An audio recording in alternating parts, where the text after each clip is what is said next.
Hi, welcome to Telugu journalist channel. నేను ఇవాల్టి పేపర్లో వచ్చినటువంటి కొన్ని ముఖ్యమైన అంశాలు మాత్రమే, సామాజిక కోణంలో ఆర్థిక కోణంలో ఉన్నటువంటి అంశాలు మాత్రమే దీంట్లో ఇస్తాను. పొలిటికల్ అంశాలు అంటే అందరూ ఇస్తున్నారు కాబట్టి, కానీ ప్రతి ఒక్కళ్ళు ప్రతి ఇంట్లో చర్చించుకోవాల్సిన అంశాలు మాత్రం ప్రాధాన్యత ఇస్తూ నేను ఈ వీడియోలు అనేవి చేస్తున్నాను.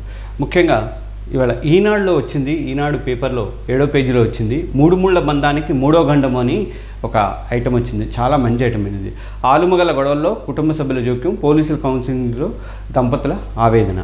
ఇది చాలా చోట్ల మన చుట్టుపక్కల మన కుటుంబాలలో జరుగుతున్నటువంటి చాలా ఒక సినిమా కూడా వచ్చింది, రాజేంద్ర ప్రసాద్ సినిమా ఏదో ఒక సినిమా కూడా వచ్చింది, ఒకటి ఝాన్సీ జోక్యం చేసుకుంటుంటుంది, అలాంటిది ఏదో సినిమా వచ్చింది.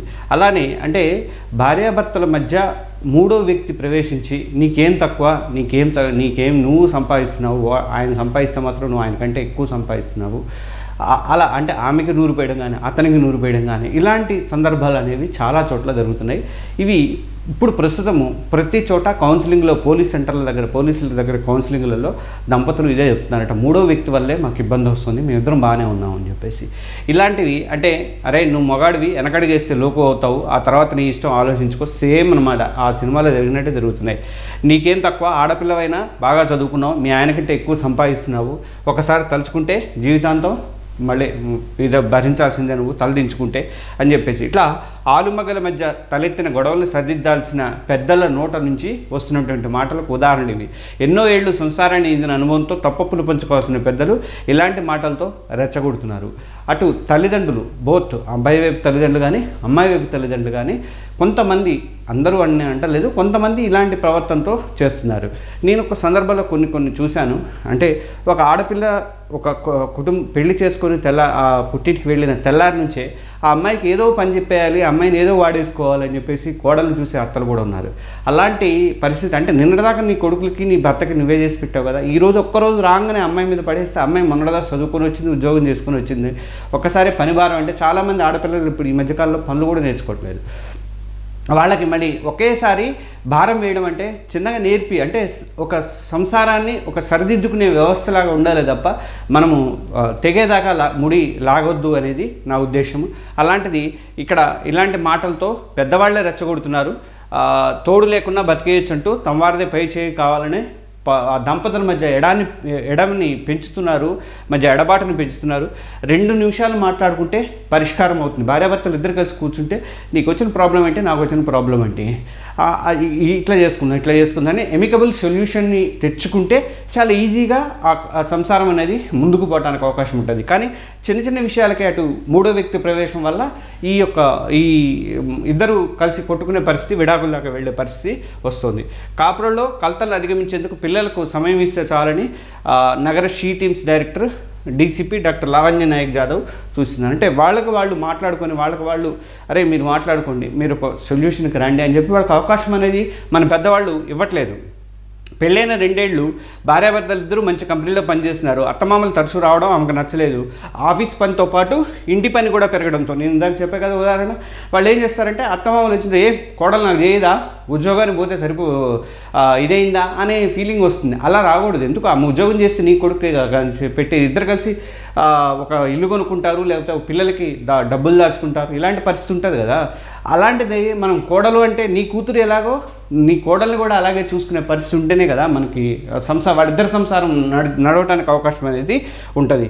ఈ విషయాన్ని భర్తతో పంచుకోక ప్రతికూల సమాధానం రావడంతో పుట్టింటికి చేరింది. అత్తింటి వారు వేధిస్తున్నారని పోలీసులు ఫిర్యాదు చేశారు. ఇప్పుడు ఆమె ఎలాగైనా తమను కలుపుమంటూ పోలీసుల చుట్టూ తిరుగుతుందని మహిళ అంటే ఇట్లా చిన్న గొడవలకి ఇదైపోయిన తర్వాత మళ్ళీ అతుక్కోవడం, మళ్ళీ అతుకు పెట్టడానికి పెద్దలే ప్రయత్నించాలి, కానీ వీళ్ళు అతుక్కోవడానికి మళ్ళీ ఇదైపోయి ఒకళ్ళొకళ్ళు పశ్చాత్తాపడతాం, అయ్యో మనం ఇట్లా తప్పు చేస్తాము, చిన్నది అడ్జస్ట్ చేసుకుంటే పోయేది కదా అని ఈ భార్యాభర్తలకు ఎప్పుడు తెలుస్తుంది, చానాళ్ళు కోర్టుల చుట్టూ పోలీసుల చుట్టూ తిరిగిన తర్వాత తెలుస్తుంది. అదే ముందు అనుకుంటే ఈ ప్రాబ్లం అనేది ఉంటుంది. 40-50% దంపతులు మూడో వ్యక్తి జోక్యంతోనే సంసారాన్ని చేజేతుల నాశనం చేసుకుంటారని సైకాలజిస్ట్ చెబుతున్నారు. కొత్తగా పెళ్ళయి గిల్లి కజ్జాలతో తమ వద్దకు వచ్చేవారిని సర్దుకోమని చెప్పడం, మీరే చర్చించుకోవాలని తల్లిదండ్రులు సూచించడం కూడా ఉంటున్నాను. కొన్ని నేను ఈ పేపర్లలో వాటిలలో కూడా చదువుతున్నాను. కొన్ని చోట్ల మూర్ఖంగా ప్రవర్తించే ఆడవాళ్ళు ఉంటారు, మూర్ఖంగా ప్రవర్తించే మగవాళ్ళు కూడా ఉంటారు, కొట్టడం మాట్లాడి చేయడం కానీ. అది చాలా తప్పు. నువ్వు ఎమికబుల్ సొల్యూషన్, ఇద్దరు కలిసి మాట్లాడుకొని, ఇద్దరు కలిసి చర్చించుకొని, నువ్వు సంపాదిస్తున్నావు నేను సంపాదిస్తున్నావు కొట్టుకునే పరిస్థితి కాకుండా ఇద్దరు కలిసి కూర్చొని మాట్లాడుకుంటే ఉంటుంది. నేను పెద్దవాళ్ళందరికీ ఇదే సలహా ఇస్తా, మూడో వ్యక్తికి ఆ దంపతుల విషయంలో జోక్యం అనేది చేసుకోకూడదు. ఎప్పుడు జోక్యం చేసుకోవాలి మీరంటే, మరీ వాళ్ళు కొట్టుకునే పరిస్థితి వచ్చి దారుణమైన పరిస్థితిలో ఉంటే తప్ప చిన్న చిన్న విషయాలను సర్దుకుపోయేటట్లుగా మీరు చెప్పగలగాలి.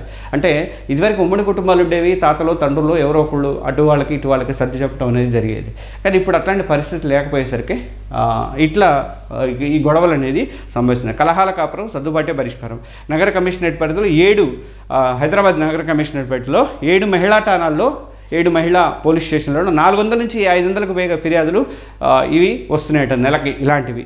తర్వాత ఎక్కువగా జీవిత భాగస్వామితో సర్దుకులేకపోవడం, అనుమానం, సామాజిక మాధ్యమాలు, సోషల్ మీడియా, తర్వాత సెల్ ఫోన్లు, బాధ్యతారాహిత్యం, కుటుంబ సభ్యుల జోక్యమే ఈ గొడవలకు కారణమని చెప్పేసి షీ టీమ్స్ డీసీపీ అయినటువంటి డాక్టర్ లావణ్య నాయక్ చెప్తున్నారు. ఇది ఖచ్చితంగా మూడో వ్యక్తి జోక్యం అనేది అనవసరము. నేను చెప్పా కదా, ఏదైనా కొట్టుకునే పరిస్థితిలో లేకపోతే కొట్టాడనో లేకపోతే ఆమె కొట్టిందనో లేకపోతే ఇట్లాంటి గొడవలకే తప్ప మామూలుగా అయితే వాళ్ళని సర్దుకునేటట్టుగా ఇద్దరిని కూర్చోబెట్టి మాట్లాడటం, ఇలాంటి కౌన్సిలింగ్ ఇవ్వడము, లేదంటే మీ వల్ల కాకపోతే ఏదైనా సైకాలజిస్ట్ దగ్గరికి వెళ్ళి వాళ్ళ దగ్గర కౌన్సిలింగ్ ఇప్పించడం అలాంటివి చేయాలి తప్ప మనం ఒక పుల్లేసి సంతోషపడాలనే ప్రయత్నాన్ని మానుకోవాలని చెప్పేసి కోరుతున్నా. అలాగే ప్రతి అత్త కానీ వాళ్ళ కోడల్ని తమ కూతుర్ని ఎలాగ చూసుకుంటున్నారో అలాగే చూసుకోవాలి.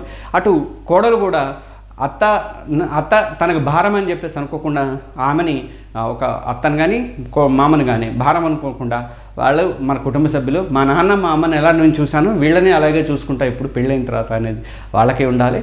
అప్పుడు మనకి ఈ గొడవలు అనేది రాకుండా ఉంటాయి. మూడో గండం ఇది ఈనాడులో వచ్చినటువంటి ఐటమ్ చాలా బాగుంది, అందుకని నేను దీని మీద ఒక వీడియో అనేది చేశాను.